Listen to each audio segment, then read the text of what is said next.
When people are unhappy, it's much more difficult to be around them. Not mentioning you don't want to be the one that is not happy.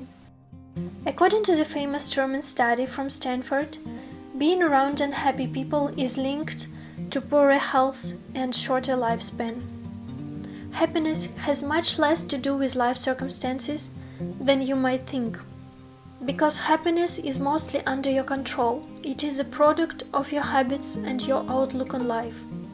Psychologists from the University of California who study happiness found that genetics and life circumstances only account for about 50% of the person's happiness. The rest is up to you. So let's take a look on the habits that make people unhappy. You live to please other people. Trying to please everyone, you'll fail. It's impossible to please everyone. Overwhelming fear of criticism. Most people spend so much time worrying about what others think about them. It's draining, it takes so much energy from you. It also destroys power from imagination, limits your individuality, destroys creativity. Negative self-talk. All our actions derive from what we tell ourselves on a daily basis. Unhappy people have the habit of telling themselves things like, "I don't know how, I'm not sure, I can't do it, it's too hard." Catch yourself when you do that and begin to rephrase these into positive thoughts. It takes practice, but you'll get used to it. You can also write down affirmations and read them every day. You let the past dictate your future. Learn to let go of things out of your control and focus on today. What can you achieve today? Holding grudges. When you cannot forgive and forget.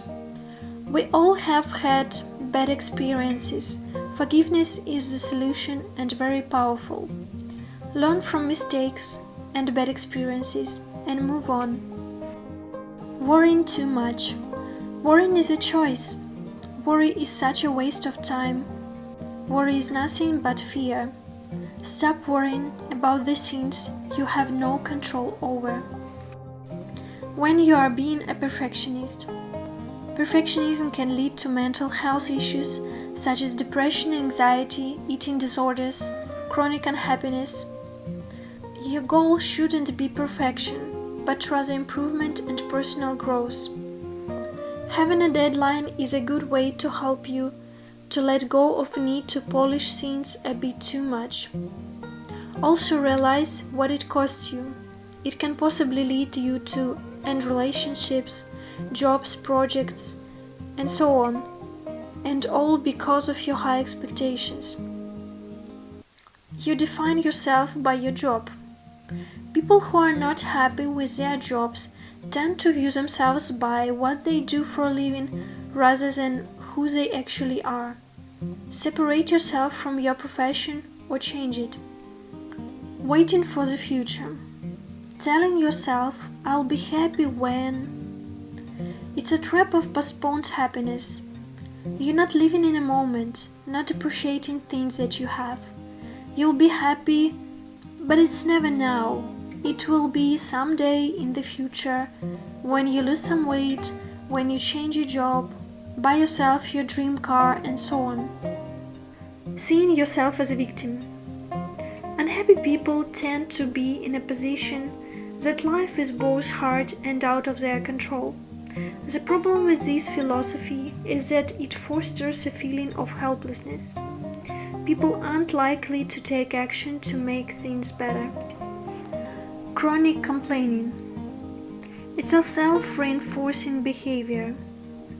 By constantly talking and thinking about how bad things are, you influence your beliefs. Plus, it drives other people away from you. Instead, seek solutions. Don't think about the problem, but think about the solution. Not having or delaying goals and dreams. It is easy to get caught up in the same routine of work and all the responsibilities we have. By redirecting our talents and passions towards our goals and dreams, we can break out of this routine. The toughest part about following dreams is taking that first step. Build a plan that will lead you to it and follow it every day. Regretting the past. It's useless and extremely harmful. Studies shown that repetitive negative thoughts about decisions made in the past is often a precursor to chronic stress and depression. Ways to cope with regrets. Learn from mistakes and don't dwell on it. Let it go, you can change nothing. Reframing the situation more positively. From what habits are you trying to get rid of? What helps you? Leave your comments down below. Thank you for watching. Please like and subscribe. Bye!